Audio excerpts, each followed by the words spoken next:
It's 6:30, excuse me, it's 5:31. I call this meeting to order. Let's stand for the pledge. I'll brief moment of silence. I pledge allegiance to the flag of the United States of America and to the republic for which it stands, one nation, under God, indivisible, with liberty and justice for all.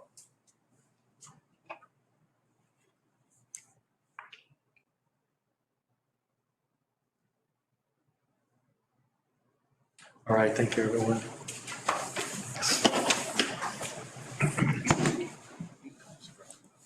So the first item is to approve the agenda. I'd like to recommend that we move the financial update after the safety moment, and then from that point, continue as it's listed. That's okay with that.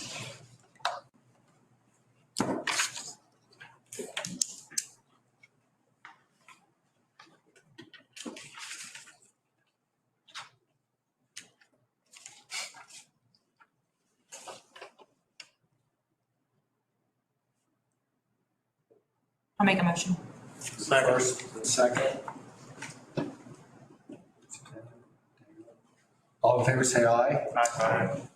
Those the same? Okay, unanimous. Brett, then, back up. So safety minute, I think I may have shared this, but I think it's important to share again. We're going to do, you'll see a lot of posts that we've been doing on this. April 21st through 25th is National Work Zone Safety Awareness Week. And so we've been doing some posts. And as you're driving through safety cones or a work area, whether it's for a utility like us or anyone, please slow down. I saw a shirt the other day that Co-op did for all their linemen, and they basically got pictures, I should put it on here, of their kids. And it has like a thing that says, please drive safely through a work zone so my daddy can make it home. It was pretty neat. And so all their guys won and they did a picture all together. So anyway, safety moment is drive through those work zones safely and slowly. Cool moment. As I think most of you guys know, we had Lineman Appreciation Day for April the 14th. We kind of do them together, and then Admin Professional Day. So we did some breakfast sandwiches and then some treats a couple days in a row. So if you see your lineman, tell them thank you. And if you see someone up in the office, tell them thank you.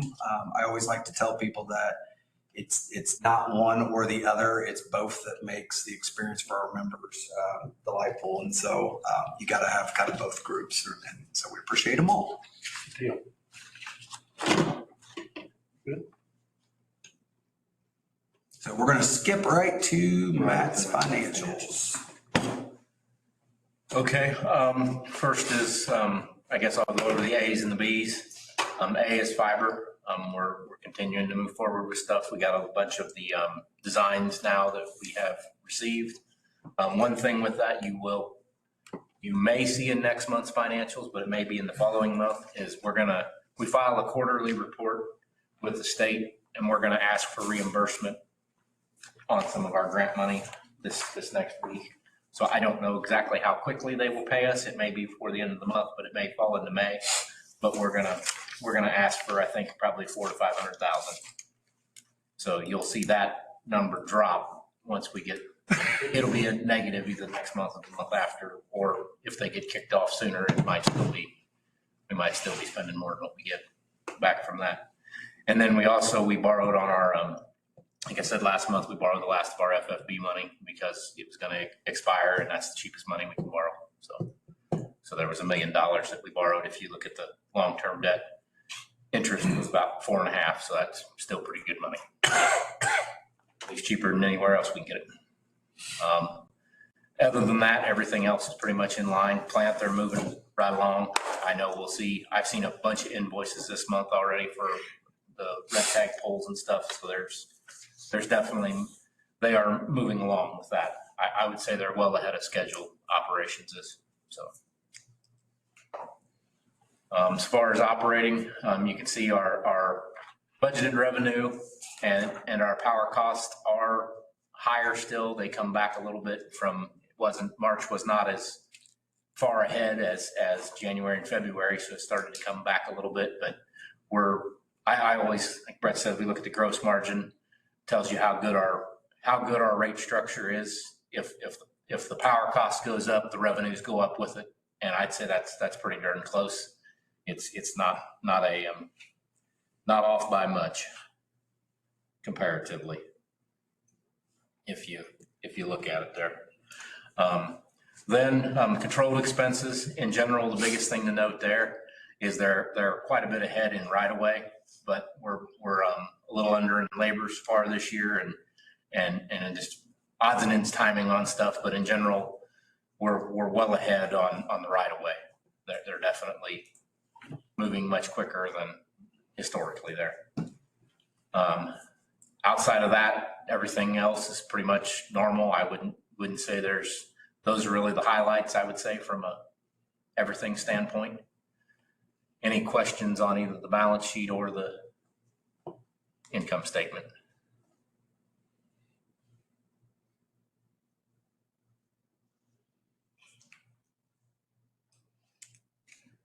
Cash flow in general, as I said, we borrowed the additional long-term debt. You can see we made a payment last month too, so the net is less than what we actually borrowed. So in general, that is why the cash went up for the period, at least the bulk of it. So we also paid off the line of credit. So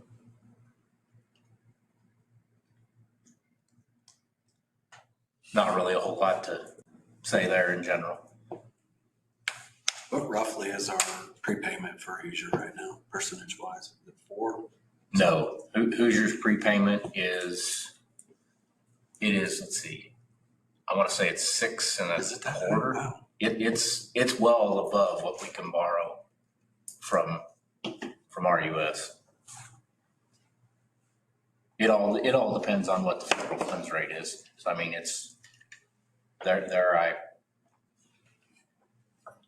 they're a certain like 1.5, I think, above the Fed funds rate, or 1.75. I can't remember off the top of my head exactly what that is. I can pull that if you'd like.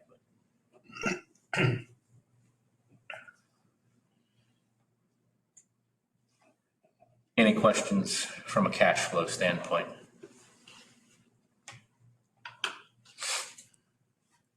Next is the plant. There's pole replacements. There'll be a bunch more show up next month. You probably don't see them as much this month yet because we got a bunch of invoices this past month, and I know a bunch of stuff's in process done. Distribution work plan projects, some of it shows up there depending on what exactly it is. In general, I'd say we're right in line with what I would expect. I mean, I would say in general, we're moving ahead of where we historically have been the last few years.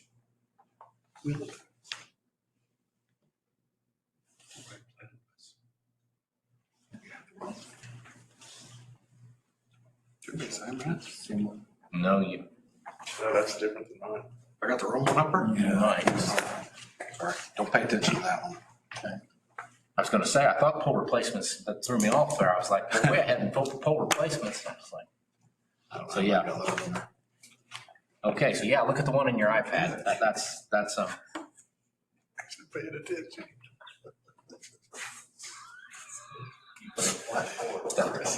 Yep. Don't pay attention. So yeah, I was right. We're way ahead in pole replacements. I thought that was, and moving right along there.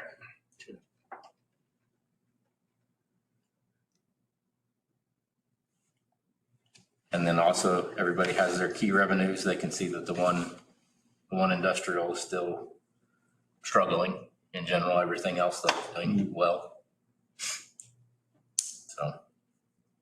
So is there a world that we operate in where we say, oh man, we got all the polls caught up, so we're done, and it's September 1st?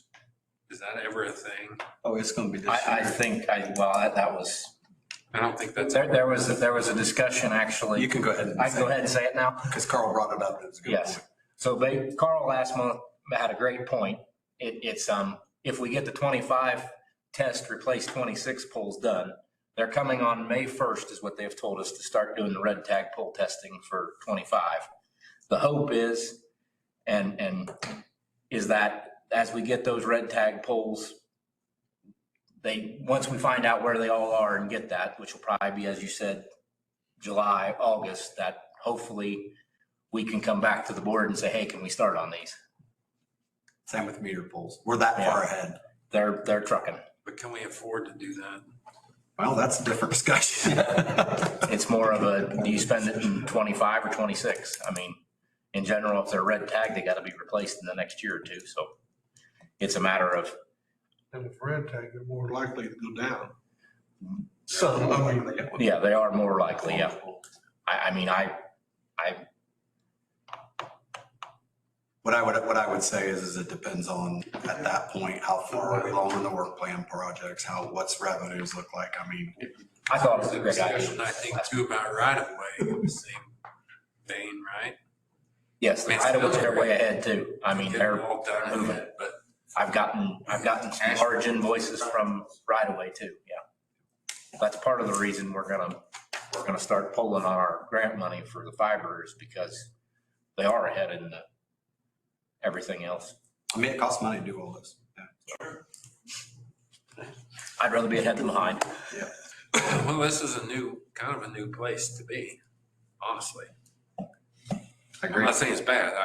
Yeah, I feel like it's a much better conversation. But honestly, the work's happening quicker than the dollars are coming through. Yes. There'll be a lot more dollars coming in the next month or two. I know I've gotten some very large invoices already in April.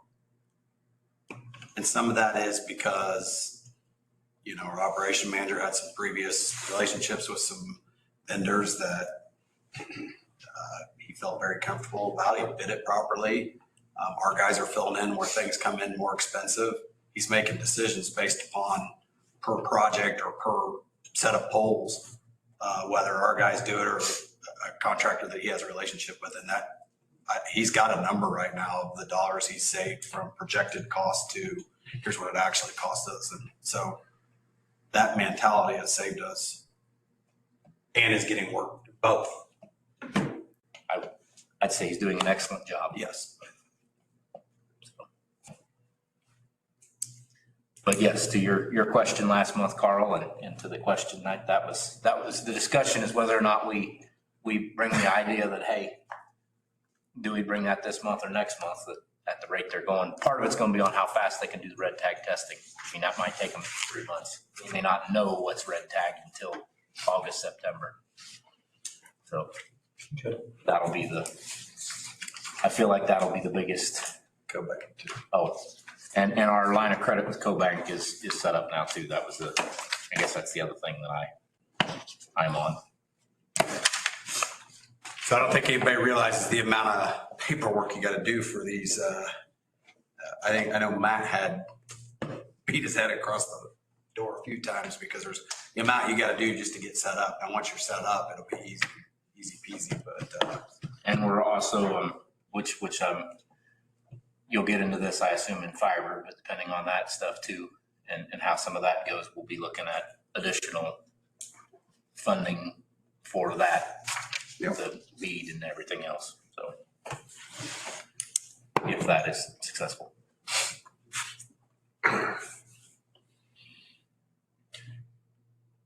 Any questions on financials or? anything on HSA and check register 2 might be a good time now. It's Matt's That's a here. good point, since he's here. He doesn't have his computer on him. What's an easy squeeze rope? That goes on one of the bucket trucks, I believe. What page is that on? It's on the American Express charges, page 3, about the 4th item down.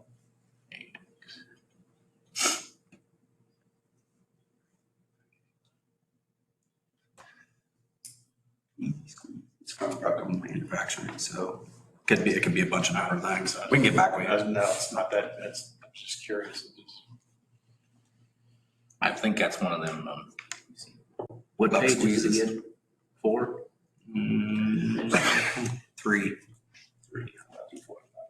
It's under Buckingham. It's either their buck squeezes or it's actually, So it's gonna be either, I think on something like that, it's gonna be like the climbing rope type thing that they have.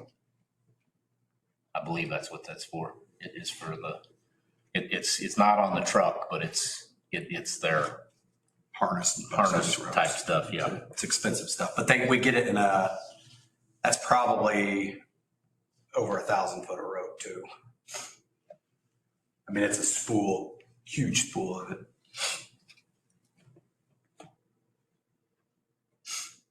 I'll follow up with that just to get an exact what that is.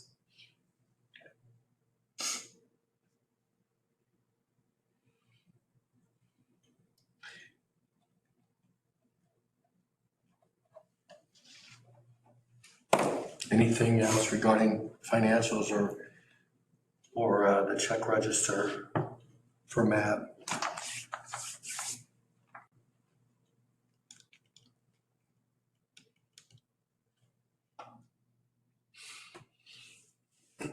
If not, thank you, Matt. And when we talk about, when we go back to for your information, if there's still any additional items that come out of either one of those check registers, we'll just follow up with anybody that needs to be followed up on. Look at that, I beat my time by almost 40 minutes, man. Yep, that's great. Thank you for letting me go. Well, I got a question. On page 10, the data disaster recovery, was there an issue or I believe that's the annual, it's just like an audit or? it's an ongoing, Okay. I'm pretty sure. Page 10 of the H or A. ACH. Look at how much money it is, and I can tell you.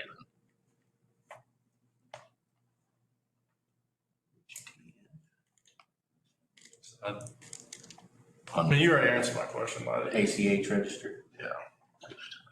second item.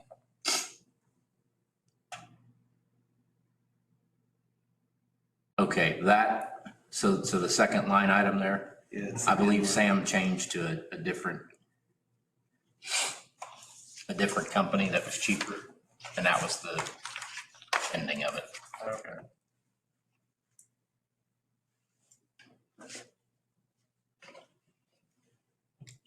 But I can look that up to make sure.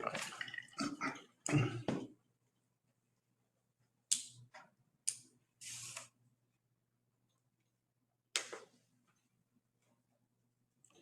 been trying to put more detail in these so that I can figure it, so it's easier for me to remember exactly what they are.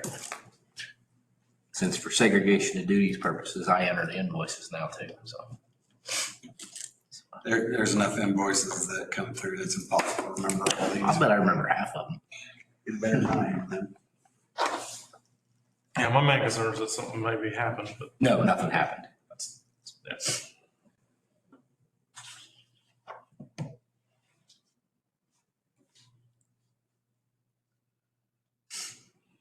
No, I'd say I probably remember half of them. I won't swear I remember them all, but I know a good bunch of them are now.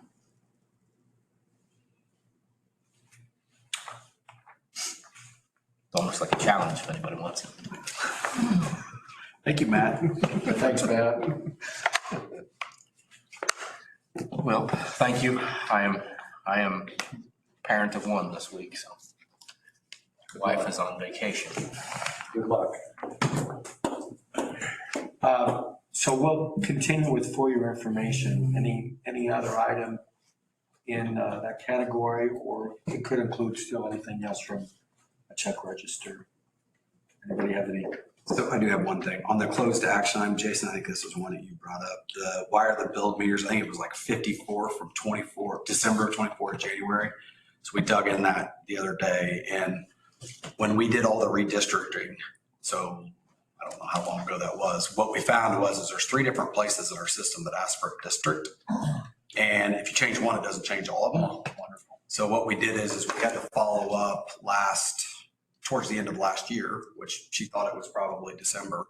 And we went to all 3 screens for every account to make sure, every account that changed to make sure that the district was right. And by doing that, when Jenny pulls the report, we feel like that there was probably at least 50 that did not have a district in there. And so it was basically not recognizing that that was a billable account because it had nothing in there, right? So then when we went through and added them all in there, it showed up as kind of a new account. So kind of anomaly, but so essentially we've probably been under-reporting it.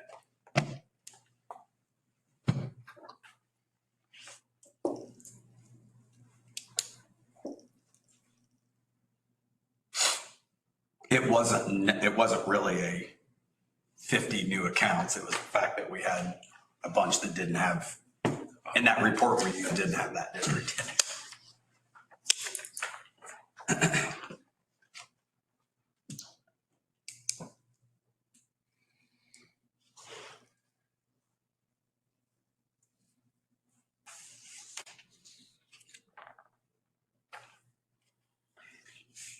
And then I hope I answered your question right. Did you say it was F for the cost that you guys asked for? No, when you said, I was just making sure that I was having issues with my CTO and Sam was helping me and I didn't have an attachment under number 14 in closed session. So I just want to make sure the bottom 2 loaded late. Okay. I just want to make sure I was loading everything. So on F, for your information, that's the cost you guys asked me to bring up. Just remember that we haven't been billed for, or we haven't ran April's labor report. So there's obviously going to be April in there. That's kind of just a forecast number that I put in there. And then we didn't get the Part Ritchie one. So for April, we'll have Part Ritchie bills there. That's just an estimate. And then none of the communication stuff we're supposed to be getting one here in the next week or so. So there are 3 items on there that aren't actuals, but everything else is our actuals. And the federated is as of 4/1. When were they billed? So that would have been everything. It's the beginning of to answer your question, I don't know because it's not reported through me. So your lawyer and my lawyer going through Federated that bill doesn't show up here. It shows up at Federated. Got it. So all she gave me is from the beginning of time through 4/1. It's that. That's that. I don't actually know when they get billed. All billable amounts through 4/1 are in that number. Gotcha. Which honestly, I was a little surprised. I thought it'd be more.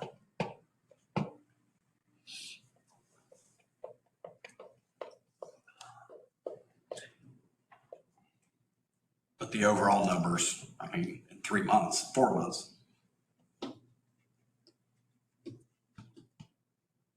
Anyways.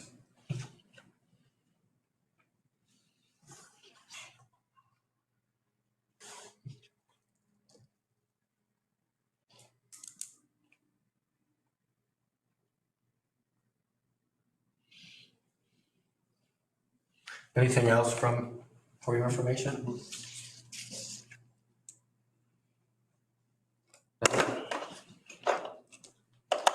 All right, let's go on to the next item is the approval of the previous meeting minutes from our March board meeting and then our special one. Let's do these separate.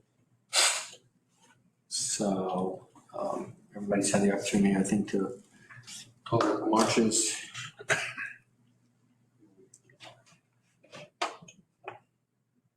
I need a motion to approve March meeting minutes.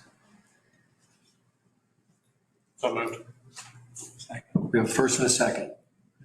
All in favor, say aye. Aye. Those the same. Okay, so those are approved. And as far as the April special meeting minutes, under the second to the last paragraph, it states here was approved by a vote of 7-1. I think that was 6-1. I can't get out of my head. There's only 7 now. Okay. That or Steve's notes were wrong. Sure. My fault too. Blame it, all Steve. So with that change in mind, I need a motion to approve April special meeting minutes. I'll make it. Okay. Second. We have a first and a second. All in favor, say aye. Aye. Opposed, the same. It's unanimous. All right, Brett, then CEO update. So I'm going to roll right into fiber, Steve, and I'd like to ask the chairman of the board to go into executive session because I'd like to share some, per the state IBO, per the IBO's B2 requirements, it's confidential information at this point for weed. And I'd like to share that information. So I would suggest we go into executive session for the fiber part. Okay. I can just put it on pause. Yeah, let's go ahead and get out of open session and then go into executive session.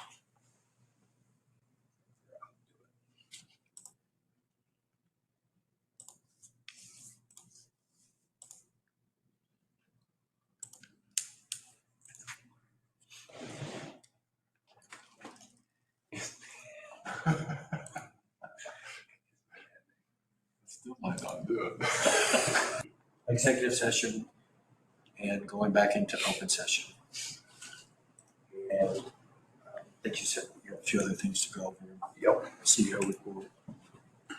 All right, so our RF meter replacement project is moving forward very nicely. So DCUs, these are the things that we put, these are the collectors that go on top of the poles that basically get all the pings from the RF meters. We restudied that from the original study just to make sure, again, that we have everything right. It came back and showed the exact same amount of DCUs were needed and that the coverage was good. So that's good. That doesn't add a bunch of cost to the project that we didn't expect. That means that the initial compared to the final study are good. So that's fine. We will have, so we have on site, we just received 3 DCUs and 8 meters. They will be here on May 12th to install these. So we're doing what they call validation testing on these 8 meters and 3 DCUs. That validation testing will start in mid-August. They'll install them and we'll start on May 12th. It will be completed by mid-August.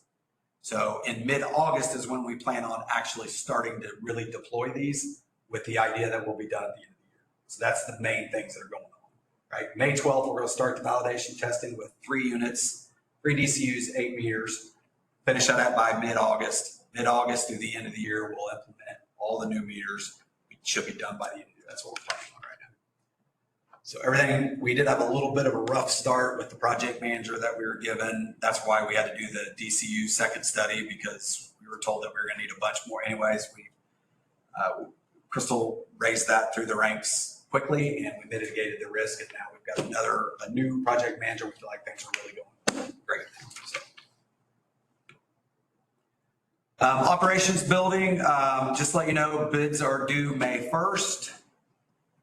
And then Carl, I don't have a date yet, but our plan was to get together to go over the bids and we wanted to get you involved in that. It'll just be me, you, Johnny, and Matt. So I don't have a date yet, but when I get that, I know they're due May 1st, so it'll be sometime after May 1st. I'll text you and we'll work around it. Yeah. It's just us 3, so 4.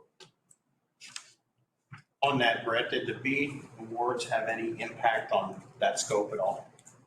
Yeah, it will, for sure.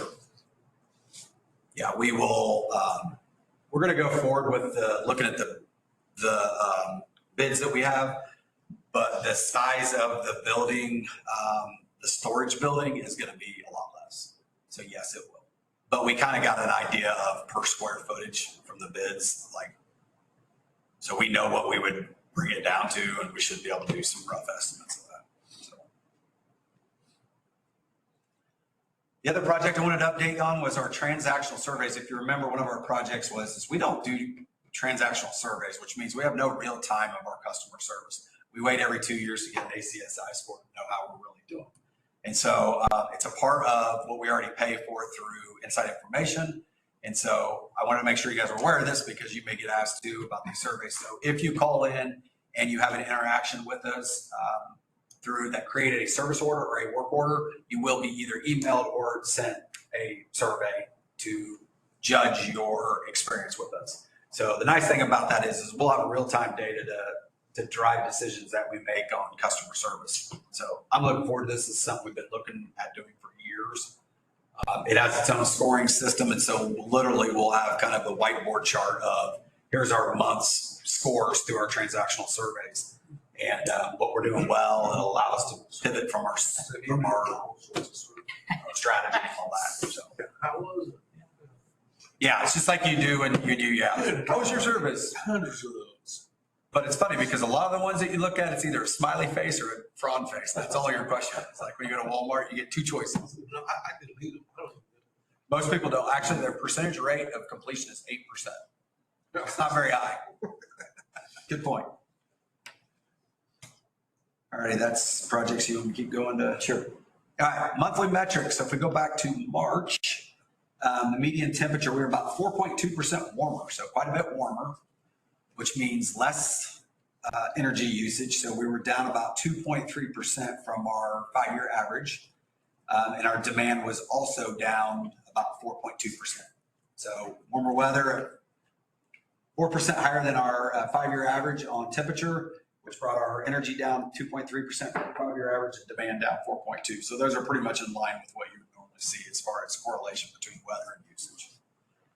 KWH retail sales, residential took a dip down. That was the major reason.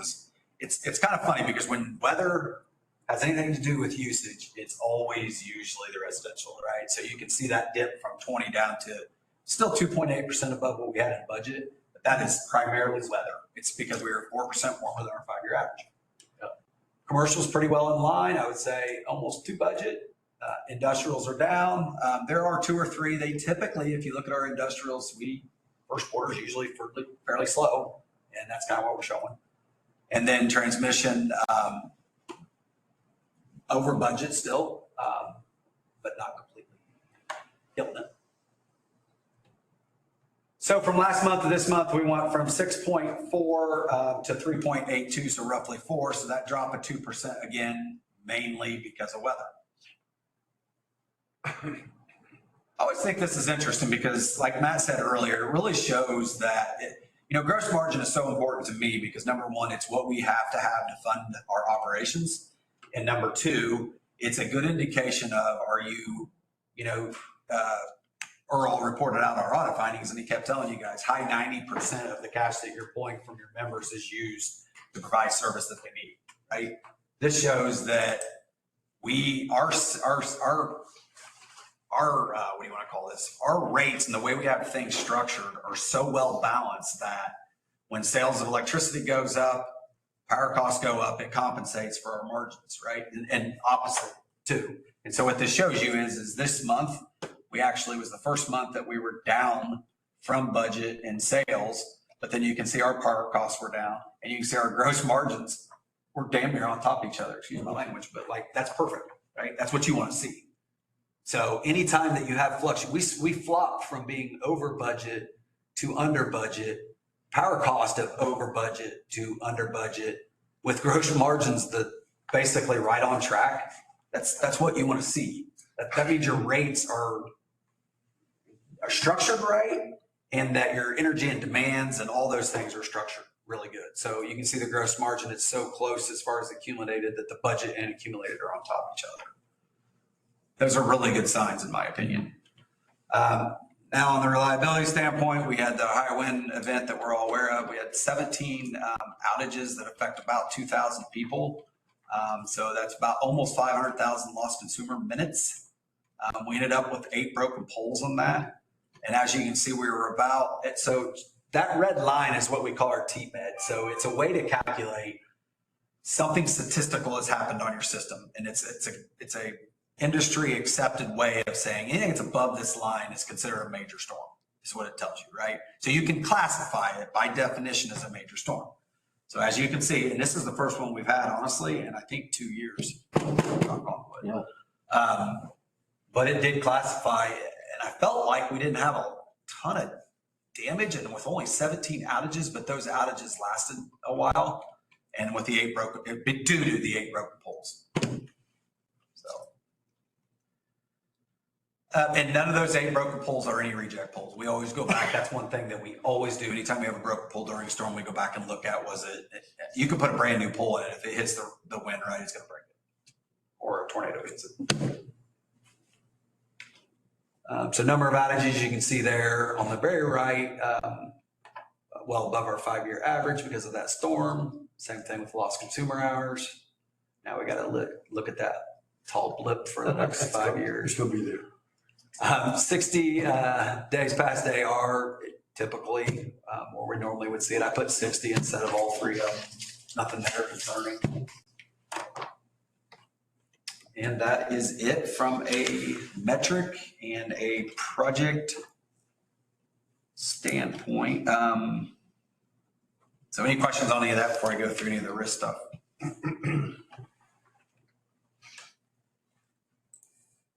Are we good?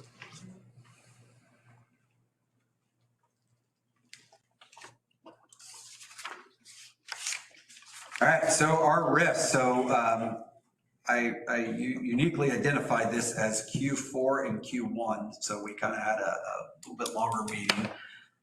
Anyway, what we do during this is I got my team together on April 11th. Again, we go through any type of business risk, evaluate anything new, and then we go back and we reevaluate anything that's essentially that we've called out before. So some of the risk updates, and I'll go through these. If you have questions, please stop me. During our building and property damages due to the operations, that's now an active project, right? So the building, it wasn't before. Legal and financial risk of members' fault. So this follows the one up there. So we always said that whenever we do any type of building project, we also want to put the handicap spots up front. So essentially that's now an active project. Risk of large expense on the AMI infrastructure goes down. RF meter is now an active project.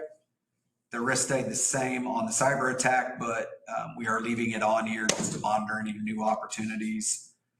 And then the AI thing we talked about, that actually took quite a bit of time because there's a lot of talk in the industry about AI, and we do have sensitive information, and how do we make sure that it's used appropriately. So anyways, we did change that probability higher, and we are working on a mitigation, which Jeannie is working on, and it's just going to be a very, very high level policy around how we do and don't use AI information, or how we use confidential information. In other words, don't put it in ChatGPT and try to have it do your work and all these other things that could consider confidential information being put into AI. And then the last one was fiber business revenues do not support servicing the debt. We did update the risk probability from 2 to 3, and we added mitigation. Mitigation is one of them is the phase-in strategy and the requirement for grant percentages. We've been saying that we aren't going to just do this to do this. We have to have some financials to back it up. It needs to stand on its own. And then we're doing this phase-in strategy. The other thing that why we updated this, and we think it's important, is we're hearing from the industry, and this is not a co-op thing. We're not used to doing this, but it's probably going to be needed as a mitigation for this. And it's areas that are very competitive. The only way to pick those up is to have a very competitive rate. So you're going to have literally a competitive rate area and a non-competitive rate area. Now, the way that Jackson County and some of these that are dealing with this today is they're given discounts. They call it a discount in an area that's competitive. And what I mean by you have to get competitive is if you're in an area that somebody's already in and you're trying to sell fiber, these companies will just drop their bills to $40 to keep these people. Now, I don't think that's sustainable. They're not going to be able to do that for very long, but that's what they're doing in other areas. So once they keep them, it's hard for them to lose them. So the point here is there's a possibility that we're going to really need to look hard at something that's isn't a co-op norm, which is we have different rates depending on the different areas you're in. Otherwise, your take rates for the areas that are competitive won't be competitive. If you come out and say $65 is our lowest rate and you're in a non-competitive rate and somebody that Comcast or one of these others drops their rates to $35 a month, you're not going to pick up that business.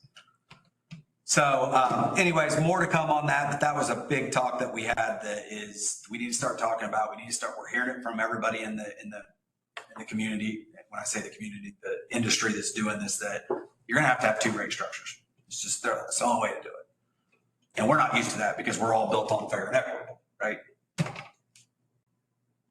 Closed risk, we did close the EV adoption, hitting the wholesale peaks and things. We feel like because with the wholesale outlook and the adoption of EVs slowing down, we felt like the risks came down. So we went ahead and closed that one. We did add two new risks. One is, and I think this is really deals with you guys, having a communication plan where you have members that aren't in scope. And I think we talked about this a little bit last month, but if you have a member that comes to you and says, hey, you're my director, why aren't I getting fiber? The guy over there is. So we're going to put together some communication strategies and some communication scripts and some pamphlets and stuff for you all to have. There's perfect reasons why that is, right? I mean, it's out of our control, essentially.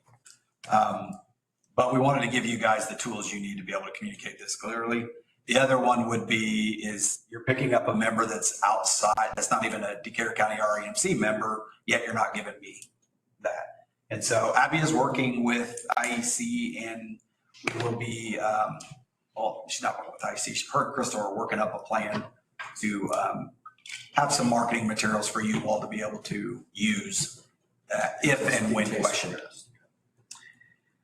And then fiber business brings many compliance and regulatory things. We've heard that over and over again, that who does the tracking. And so we'll plan to monitor this and put in implementation when we get closer.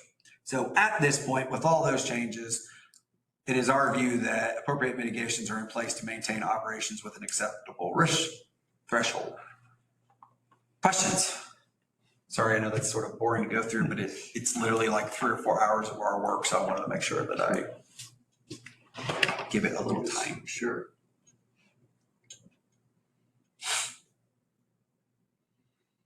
No, Steve, I will move forward. Everybody good? No questions? Okay, go ahead. So I'll move down to 8, which is budget approval. I didn't skip anything, did I? No, you're good. No. So you guys we talked about last month, the scholarships. And so Abby has met with several other REMCs that do scholarships. Quite honestly, they're all over the board when it comes to amounts, how many, what their requirements are. She felt like she grabbed the ones that were probably, in her mind, the best requirements, and they're in here. She did highlight there's 2 areas that we would really want if you do approve this, we would really like you guys to decide this. One is being, do we allow employees to be a part of this or not?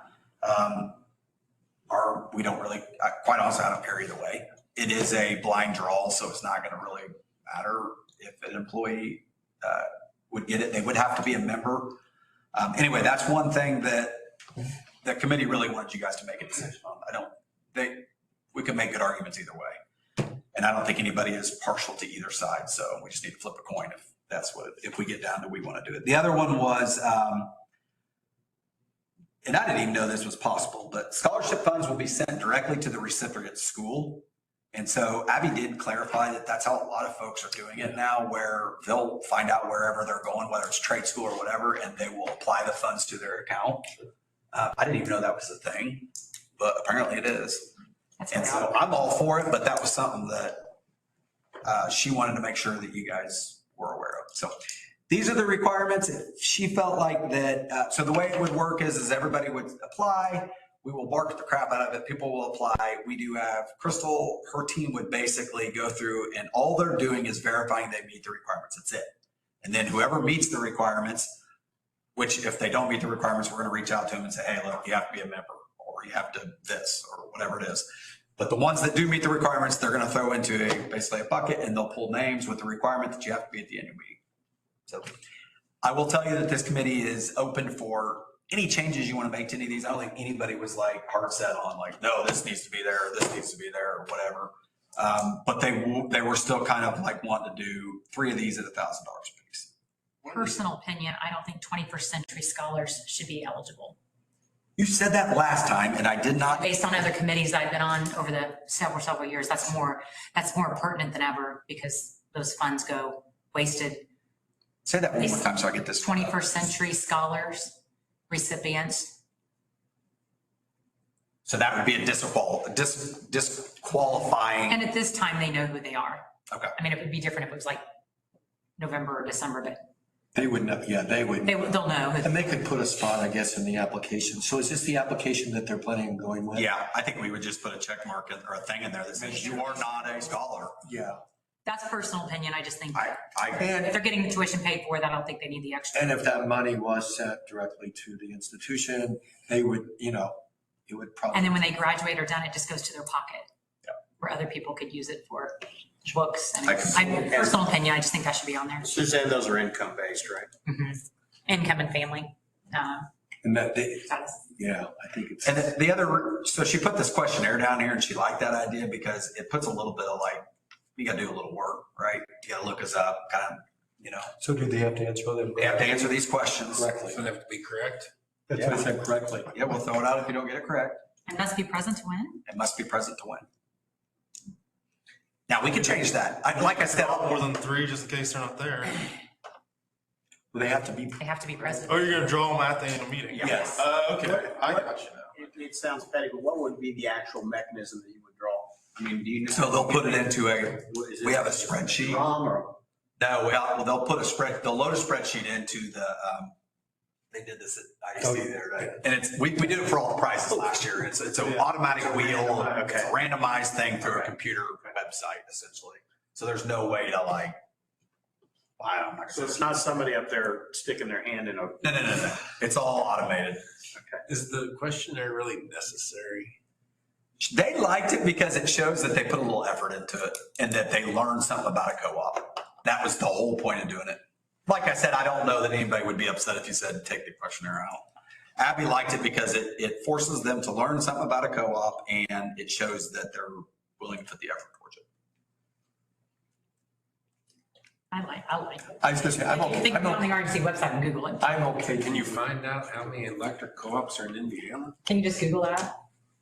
Isn't everything pretty much Googleable on? Yeah. Google. It wouldn't take you. Can't you Google everything on this application?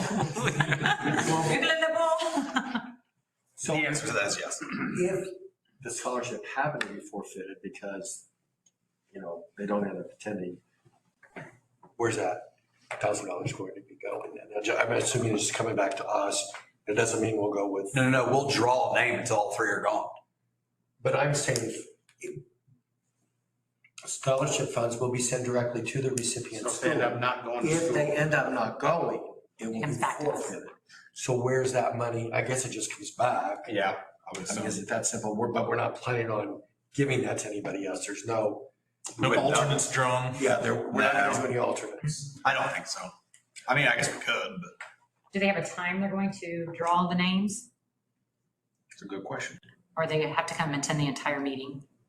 I would assume it will be at the beginning of the business meeting, but that's Brett assuming. I think that's a good idea to have a time, just. Yeah, I agree.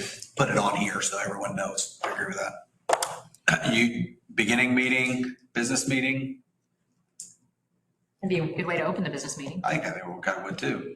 It don't matter to me. When you do all those other drawings, that's at the end, right?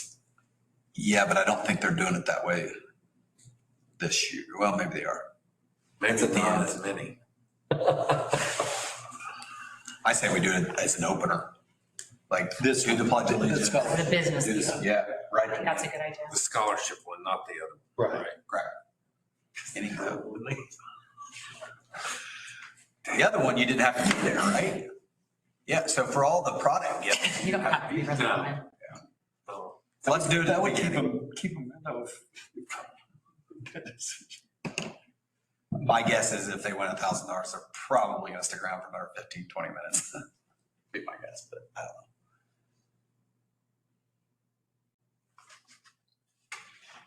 So we need to make a motion, I guess, to. I guess the thing is the children, Decision grandchildren, though about the children or grandchildren eligible. I know the IEC children and grandchildren where there's no stipulation of relationship. But I might say that wrong. Was that IEC, the one Sydney received?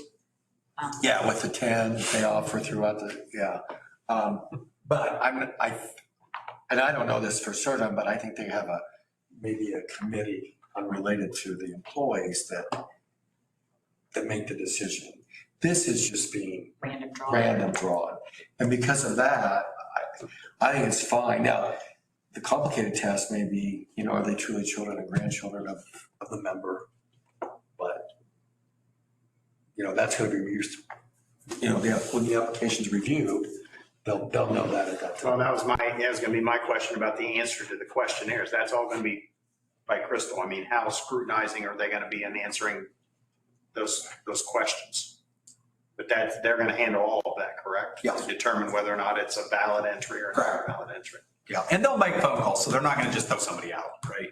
They'll clarify, hey, the way I read this is you don't meet the requirements.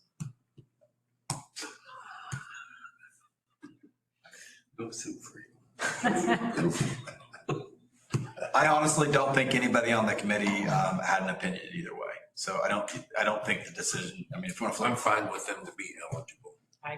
It's a line draw. Yeah.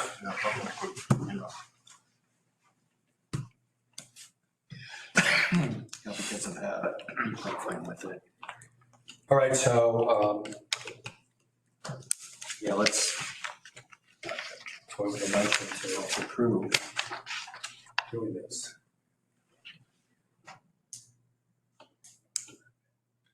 To make a motion with the 3 changes that children and grandchildren are eligible, 21st century recipients are not eligible, and designate the time. At the time, yep.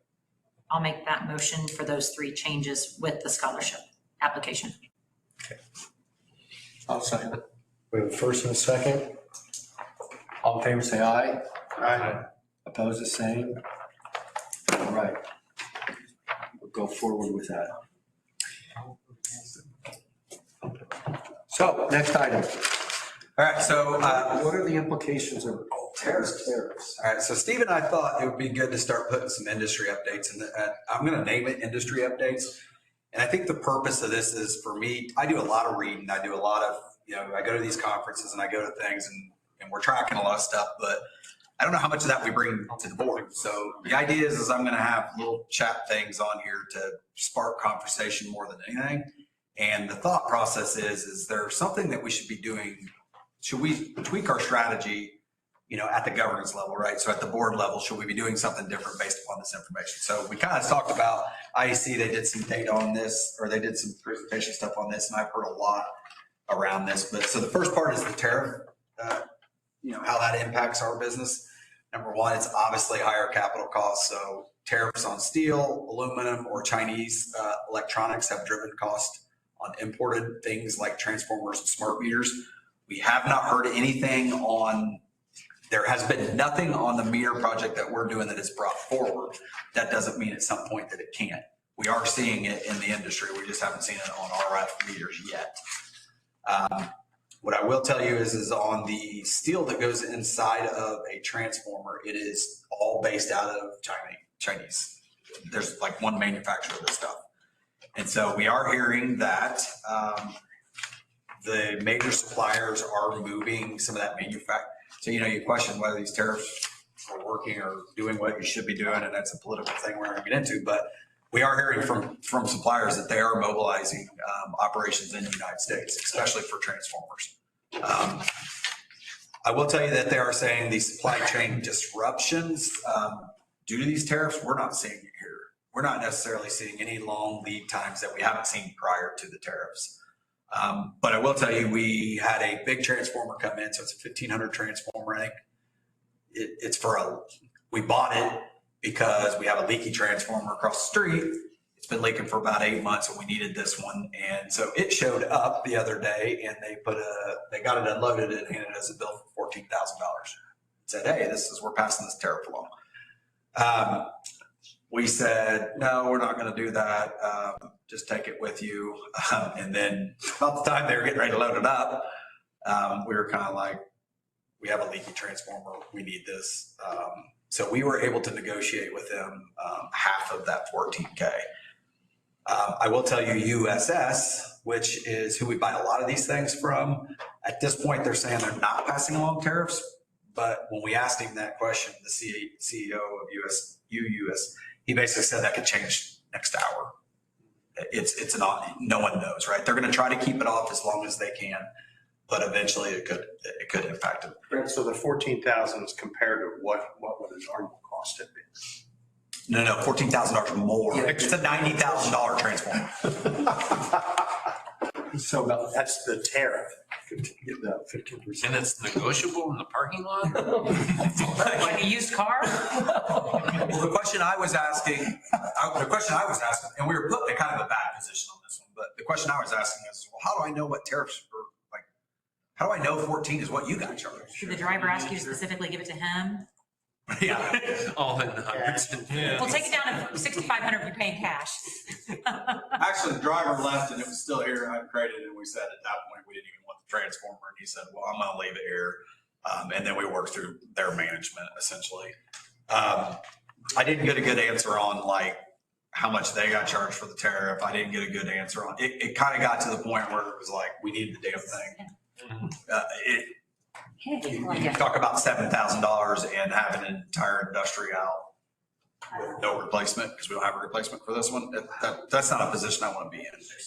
So we went ahead and so it is hitting our stuff.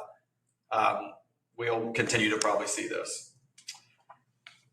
As far as inflation, obviously we're seeing it like everybody else on labor, maintenance materials, fuel, general overhead expenses. In my opinion, we are not immune to inflation. We haven't been since COVID. And we continue to see that. We will continue to see that rise. One other spot that people talk about as far as inflation is pressure on fixed rate contracts, which is sort of interesting when you think about like our industry and how our rate tariffs work. And it doesn't affect us, but it could, depending on how you set up your rates. And so having the cost adjustment, those are things that are healthy to be able to sort of be flexible.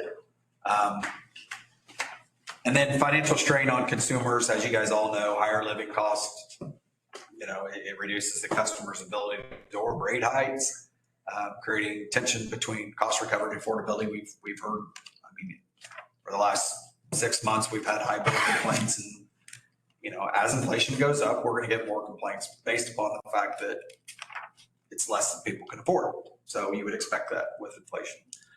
So that's kind of the current impacts. The future outlook for capital investment type things is utilities may face challenges in long-term planning due to price volatility. We are seeing a ton of price. We're seeing things like, 100 kVA or 1,500 kVA transformer, $20,000 shifts in a week.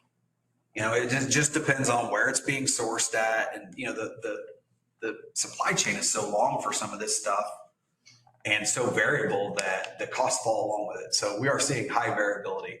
And I think in the future, it's going to put a lot of pressure on some of our long-term planning stuff, right? In other words, you may not be in a position to where if you're going to deploy SCADA or even RF meters, what happens if we get to a point where we're told that, you're going to see $1 million in inflation or something, Time out. You brought this up again, so let's go back. Okay. I thought that we already had that project taken care of, bid, this is what it was going to cost. It is. So why are we worrying about tariffs on our? There's nothing in the contract that says that extraordinary things like a tariff. I don't think there's language in that Shouldn't those materials have already been secured when we agreed we were doing the project though? Possibly. And they haven't. So there is no indication. I don't want to indicate to you that our RF meter project supplier is going to come back to us. There is no indications. All I keep saying is inflation is real. It is hitting our industry. Yeah, but more now than ever. It is locked in. I to a degree, it's locked in. You just don't know. We're sort of, there's so much volatility right now that it's scary to say, but no, I don't, Starting during the COVID too. I mean, we heard that the spike was the Absolutely. highest ever, so I mean, all over the place, correct.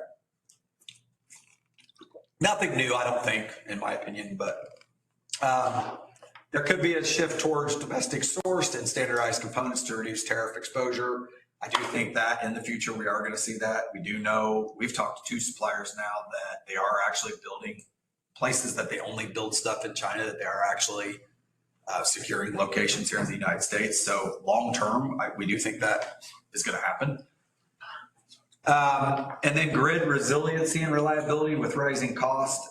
Utilities may prioritize critical infrastructure upgrades over innovation, slowing digitalization and smart grid rollouts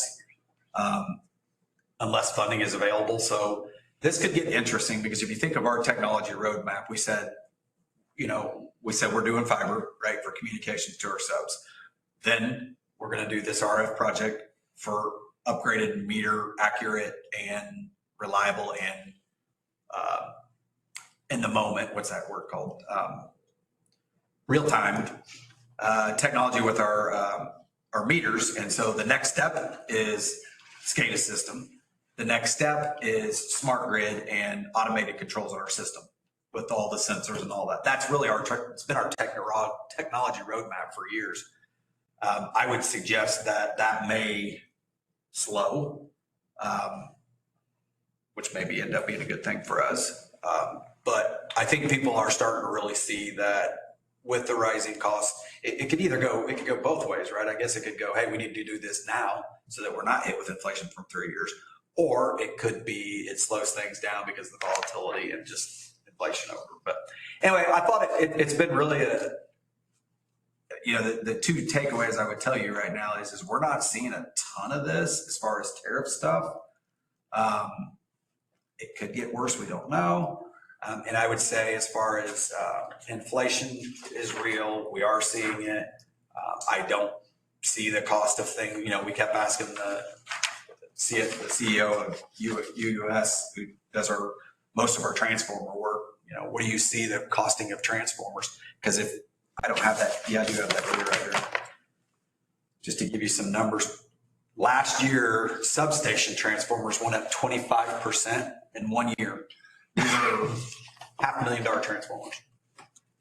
And then distribution transformers rose by 14%. So we kept asking, do we expect to see that slow down? And I think the answer was no. Inflation on these components are going to continue. And there's a lot of different reasons. They even mentioned the reason they call it, the greed factor, where industries and suppliers are charging an increase in costs because of the word tariff, even though they may not have a tariff. So stuff like that happens. And it's not just our industry. I think it's really, it could be an industry. So that is my update. I would suggest, I don't think there's anything we shift from now other than I would really, really like to reduce the risk of what Jason was talking about. And so, our plan was a stretch to try to get this done by the end of the year. It was really supposed to be a 2-year project, right? If you remember the way we really rolled it out, we said this is 2 years. But I think once we got closer and found out that the cost difference between doing it by the end of this year and doing it in the 2-year time frame really was negligible, that we wanted to get it done quicker. I think holding to that and doing everything we could possibly do to get that thing done, that's really the only change that out of all this that I bring makes a lot of sense. On that project, on the back end, don't we have the ability, or are we planning on? To sell. So That could be profitable. That could make. Absolutely could. Yep. Because that was a fairly substantial amount of money. Yeah, I don't remember. I would say if you're going to get more money for those, then the ones you're buying are going to be more. Well, right. Yeah, without a doubt. But I mean, if that's the case, write the check for them. But ours, well, if, to your point though, if ours are locked in. We don't know. He doesn't know. I'm going to follow up on that. So there's contract language, I think in most of our contracts like this, that talk about things like, I don't know how the wording is on it, but like they can't necessarily just change the cost unless there's something in the, like something like a tariff. Well, my point is write the check. Like pay for them now. Why can't we do that? We agreed to do the project. Like, let's lock, like, conversation should be, are our meter price locked in? Is this good? And yes or no? And if it's not, then Then write the check. let's pay for them. I thought whenever we agreed to it, they were gonna order them then, and they should have been here. So we should be, Yeah, should be fine. yeah. Yeah, and the answer probably to this is we are fine. Yeah. But I think it's worth taking them back a look again. Yes, they've ordered them. No, we haven't paid for them. Yes, it was a fixed cost. Is there a chance that there's contract language in a 50-page contract that says if just like a storm, if there's something out of everyone's control that happens, can they reimburse the cost for it? I guarantee you there's something in there like that. There's never been a contract that I've read that says something, and I can't remember the words that they use, but you know what I'm saying? It's the same difference as what we put on like our tariffs and stuff. If an act of God happens, you know, we can't be held liable for that because there's nothing we can do to substantially prevent that. So I would assume there's language in there that if a tariff came through, that they would be able to move it along. The question of, can we go ahead and pay for these? I haven't asked that. So that's a good question to ask. Typically, we wouldn't pay for them until we took possession of them, but maybe we could. And I don't want to scare you here because we've had no indications that these guys are going to up the prices, and the relationship that we have with them is really, really good.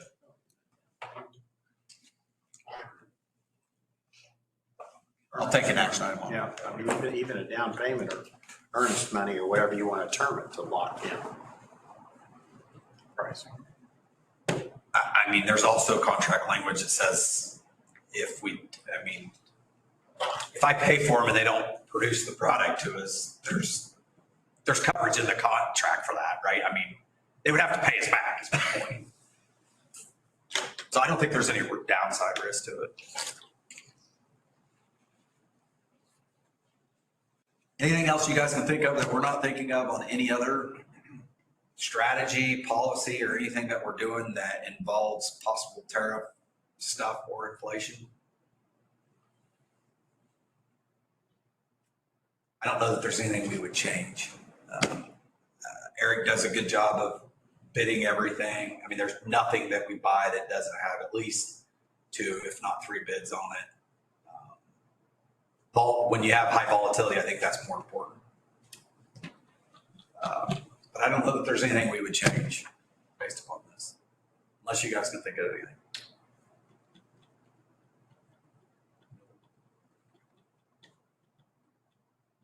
And I did ask when Steve and I were at IEC, I asked if anybody, there was one other co-op that had been charged on a fairly substantial size, but it seems like all the smaller ones, transformers, that no one's passed along.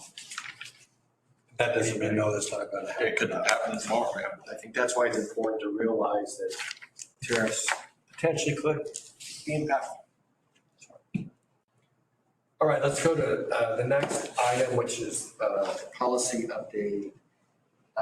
There's 4 of them that were presented in our agenda for today.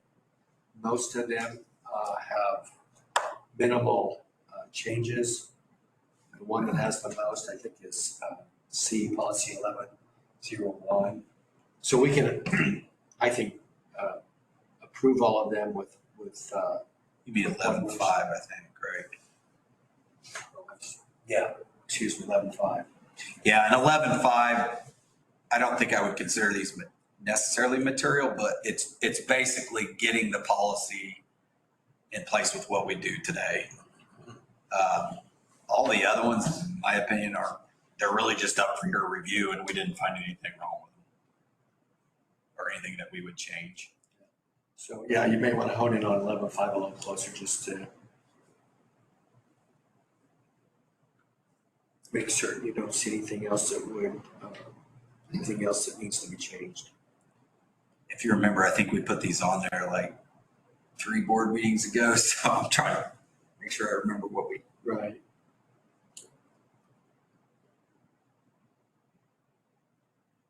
I'll make a motion to approve all 4 as noted with the changes. We have a first and a second. Any additional questions? All in favor, say aye. Aye. Opposed, the same. Okay, so perfect. Things have been changed. Let's talk about the affiliated organizations. Jason, what do you have to share? No meeting. Meeting was canceled. Oh, that is right. I don't have anything to report. So you have nothing. We have a meeting May the 12th. We had I don't know if I told you about it. We had a Finance and Audit Committee meeting the 26th day of March when we met with auditors from Deloitte & Touche. It was very standard. There wasn't anything that came out of that. Okay. There was a lot of discussion though, that in the committee, I don't really know why we were talking about SMRs and their deployment. They felt like there may be some fast tracking of SMR development under the current administration. Maybe that's a positive that's coming out of some of this. And the state is really trying to engage and be proactive and be attract those folks that are trying to develop that technology, to build them here possibly. So that was something I didn't know. But obviously with our involvement in the Palisades restart, that those folks, Holtec, is also working on the SMR technology as well. But yeah, I don't really have much to report. Okay, well, you will next month then. Yeah. I do have a couple things actually, real quick. I wanted to, since we're talking about Hoosier, you just racked my brain. Since the New Point substation has been very, very popular lately, I thought I'd update you on a couple things. One, Hoosier was out there doing some work. Two things. One, there's a pad being poured because we're going to be doing there's a fiber cabinet that's going out there. So there is construction looking thing because they're pouring a pad to put that on there. And then two, as part of their just updates, there's a set of switches that are on the transmission side. So it's not even on our side, that they're updating to automatic from manual to automatic. So I just want to let you know in case, since it's gotten so much attention, that Hoosier is out there working on that. And the adjacent property owners all got a notification from Hoosier, like certified this week of that work that's going on. Really? I didn't know they did that. Interesting. They're doing also at Lookout. Yeah. Yep. Very interesting. Second thing I want to let you know is we did have our annual planning meeting with Hoosier, and we've shifted gears a little bit. So originally, we've always said that we wanted to break Lake Santee is at not close to capacity, but it's there. And so we wanted to break up some of that. And so as you guys had heard, some landowners around New Point had some calls, or around the New Point area had gotten some calls about looking for possible land. And that was really to try to split that load up. And so that was from a strategy not that long ago that we said, where's the next place that we feel like it's going to grow up? And naturally, what we've always said is it's going to follow 74. So Rush Shelby's got the growth right now on 74, and it's going to move its way down until it hits New Point. So the town, the EDC, and everybody looked at New Point a couple years ago, and everybody said we were going to invest in New Point. So we kind of said at that point in time, hey, we really want Hoosier to start looking at a substation over there because Santee's just too far away to do any growth in the New Point area. Well, since then, I think they found out that the amount of investment in sewer and water at New Point is substantial, and the fact that we believe actually the load's probably going to grow. It will grow at New Point, but it's probably more like 20 years out rather than 10. Whereas opposed to on this side of town over here where possibly the hotel is going to go in, maybe a data center and all that. And the fact that we have a 2-bay substation back here. One of them is close to max. We've always been talking about, if you remember, trying to split this load up by the distribution side of things. So bringing some lines over. And so what we were contemplating with Hoosier is let's not worry about New Point. Put that on the 20-year plan. Let's worry about over here. And can we possibly serve the load that we think is going to happen over here. When I say over here, it's kind of the Honda area, I guess, all the way over. Why don't we serve that with a new substation over there somewhere and break it up that way, so closer to the loads, right, or the actual loads are, and then retire this substation in the back. Now, this is over the next 10, 15, 20 years, right? And so I think they like that idea. And so they're probably going to shift gears from looking for property over at New Point to shifting gears to looking for property over here, just in case you guys are ever questioned about it. There are some spots, you know, we have the switch yard, there's some spots over there that they own. So anyway, what I'm telling you is we've kind of shifted gears from load growth in New Point and having substation availability there, because you have to plan out 10, 15 years to get set, right? To more this area with the idea at some point in time, we'd retire this sub that's in the back here. And so I just wanted to make you all aware of that. Those are conversations that we've kind of had with, we have an annual planning meeting, and I think that was kind of a switch. We switched gears, I guess, on what we're looking at and the potential. Any questions on any of that? All right, we did have an IEC meeting a week ago today. Couple things I haven't gotten the opportunity to mention, that there is another director's chat that's going to be occurring July the 20th. Let me verify that. July 25th and 26th up in Fort Wayne. So it's not gonna be a French Lick this year. It's gonna be up at Fort Wayne at the Grand Wayne Convention Center. But Brian Singletary is still going to be there. And similar to last year, there's a CCD course or a BLC course that can be taken on the Friday. It's a Friday, Saturday. So if anybody's interested, at least you're aware of it at this point in time. What else? There were a couple of other things that came up. So, and Brett, I want you to verify that what I'm stating. I know there's been a lot of discussion on property tax at the state level. And so our 2025 dues, let me rephrase it. Next year's dues will be $14,500 less than our 2025 dues because of the savings that has occurred. So that's quite a positive from that. I had a couple of other things, but I'm going to bring them up, I think, in executive session as well. Government relations update given by Ryan Heater. I know Brian and Brett and I are all going to a legislative conference that is occurring this weekend, or starts on Sunday night, or at least Monday is when the conference, I think, starts. So I'll be going to that.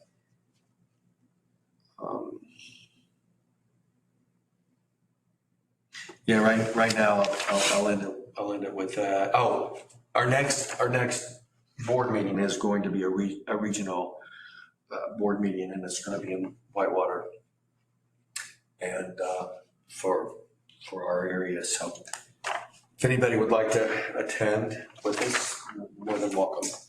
What date is that? The 18th of June.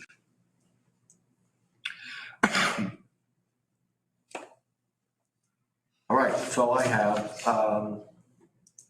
Next item then is director training, their conferences, and I don't believe anybody's had any this last month, but I do have to ask from the previous month. I think there was an NRACA. And Jason, maybe you've forgotten everything that occurred. Yeah. But if there's anything at all, and if not, Well, one thing Brett talked about tonight in his risk mitigation, AI, that was there were tons of breakout sessions about AI this time. okay. A couple of takeaways out of that, primarily around the staff and their use of AI, and whether there should be policies formed around either we're going to allow it or we're not, or Brett's going to allow it or he's not. They were talking about there probably needs to be some parameters set around some of Okay. that. All right. Which I'm not aware of any policies that we have in regards to AI, but it's real, it's here, and it's gonna have to be dealt with. Yep. So just to build on that, Jeannie's took a project to go ahead and I think we get a start on it. It's going to be very high level. Yeah. But I think we will need a policy from the board that's basically going to say, Brett, you're going to have an AI policy, right? And then we'll write SOPs around what we want to do to mitigate it. We thought we'd start high, but they scare the crap out of you. And then you come back and you're like, all right, well, I mean, Google's AI. We've been using Google for how long, right? I mean, don't put Carl's bill into Google and you're fine. You know, so I don't know. Do we need it? Probably. I think it's a little far-fetched, but it is scary though, because Erin was talking about, she was on a phone call with a CEO, and I forget exactly the story, but they were on a web call, and when they got done, it sent them an email of meeting notes. So AI was listening, took meeting notes and sent them an email because they didn't know they had it on. And she was like, it was very accurate about what we were talking about, like very good summary. And so depending on what you talk about, you may or may not want that out on the web. The meeting in general was fine. I didn't think the general sessions were as good this time. Okay. The people what are those people's names? They go around and they fix up towns or houses or something. They had a session. What are those people's names? Anyway. I left. And then the guy who founded and started FUBU. Oh, yeah.